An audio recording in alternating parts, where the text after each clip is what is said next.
All right, so now welcome to Honors Pre-Calc Trig, Day 3. So Unit P, Day 3, and our learning target is I can solve equations and inequalities, and I can determine if a number is a solution. Okay, so I kind of filled some stuff in here. If you remember, we want to know, is 5 a solution to this equation? So I'm going to plug it in and see if it works. Okay, so if I plug in 5 into all of these spots, which I left a space for all the x's, I plug a 5 in, do a bunch of simplifying here, so I've got 10 plus, and then 5 minus 1 is 4, 4 times 4 is 16. Does that equal 30 minus 4? So 30 minus 4 is 26. So does all this equal 26? Well, 10 plus 16 does, but then when I do plus 8, that's 34. So that one does not. So that is not a solution. Okay, over here, plug in a 3. So I've got the square root of 3 plus 1, so that's 4. The square root of 4 is 2. And then 4 times 3 is 12. 12 minus 2 is 10. 10 does not equal 2, so no, that's not either. Here is 0. Does 0 land in between here? So plug 0 in here. I've got 0 minus 4, so that'd be negative 4. Negative 4 times 3 would be negative 12. So the absolute value of negative 12 is 12. So is 12 less than 12 and greater than 4? And that is not true. It's not quite. It's equal to, but it's not quite. So that one is a no also. Boy, that was close. And the last one, plug 3 in. So 3 minus 5 would be negative 2. If you remember, when we take it to the 1/3 power, that's the same thing as taking the cube root. So the cube root of negative 2 is that 3. You can cube root a negative, because a negative times a negative times a negative does equal a negative. But I can tell, because it's saying what times itself 3 times would equal negative 2. Well, it's not 3. 3 times itself 3 times is not negative 2, so this one can't be it. Now, you can type it in your calculator if you want. You just want some help doing that, just to check yourself. Maybe it's, get back to the original screen here. You could take, get the light out of the way here. You could take negative 2, whoops, do parentheses, negative 2 raised to the 1 divided by 3 power. Okay, that's not 3. Also, if you want to cube root something, you want to go to Math, and if you look down the menu here, there's the cube root right there. So the cube root of negative 2, I could hit here, get the same answer. It's not 3. Okay, so that one's another no. So all 3 of those were no's. Now we're not saying check it just yet. We're saying solve it yourself and then check it.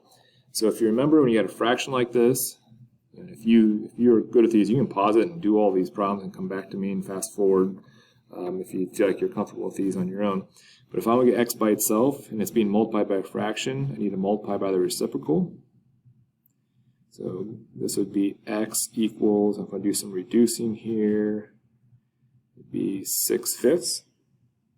Okay, if I plug that back in, original equation, 2/3 times 6/5, does that equal 4/5? Okay, so 1, 2, 2 times 2 is 4, 1 times 5 is 5, so that's a check. That is it. So that does work.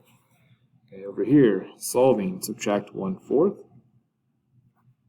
Got 1/3 x. Now, I could get 4/4, I could do the conversions, but I know in my head that 1 minus 1/4 is 3/4. And then multiply both sides by 3. So x equals 9/4. Okay, I want to check that again. 1/3 times 9/4 plus 1/4. Does that equal 1?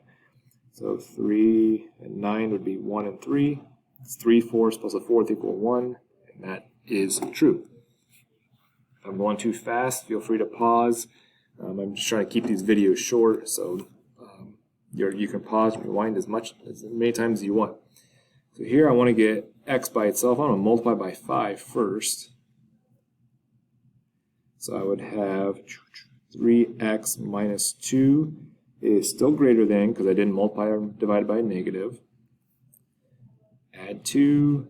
So I got 3x is greater than negative 3 divided by 3. X is greater than negative 1. kind of difficult to check this.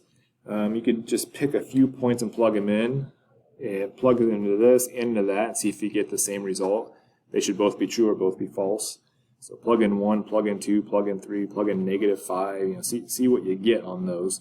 Pick some numbers on both sides of -1 though. That would be helpful. But in here I've got, it's like an inequality with 3 sides to it. Sides, quote, sides. I want to get x by itself in the middle, so I'm going to add 2. I got to add 2 to everything. Okay, so this would be a 1, 3x, and 9, and now divide by 3. So I get 1/3 is less than or equal to x, which is less than 3. Same idea, pick some x's, plug it in here and here. You should get both true or both false. They shouldn't be the same. Okay, this guy, now if I said solve for x, and all you know is that the absolute value of x is 4, well, the absolute value of what gives you 4? So basically I'm saying what two numbers, because there's going to be 2 solutions, what 2 numbers have a distance of 4 from 0? Because absolute value just means distance from 0. So I know that x must equal -4 or x equals 4. It's got to be one of those two. If I plug in a -4, the absolute value is 4. If I plug in 4, it's 4. This one's a little more difficult. I know that the absolute value of something is 3. So that means that something is either 3 or -3.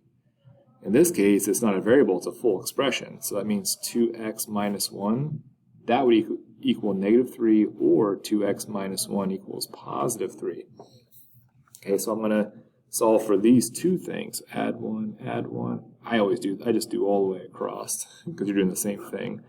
So I got 2x equals -2, and then 2x equals 4, divided by 2, divided by 2, divided by 2, divided by 2. X equals -1, or x equals 2. Plug those in. It does make it true both ways. I'll save some time, but yeah, if you plugged in -1, it does equal 3. If you plug in 2, it does equal 3. Okay, now this guy, several ways of doing it. I always would try to factor first. Try to get into 2 binomials. Okay, this has been a little while since you've done this, but just remember, if this is x squared, then these 2 have to multiply to give me x squared, and the only possibility would be x and x. If this is a -4, that means these 2 numbers have to multiply to give me -4. If that's a -3, that means the outer plus the inner product, the outer and inner products equals -3. So that means the sum of these numbers is -3. So what 2 numbers multiply to give you -4, but add to give you -3?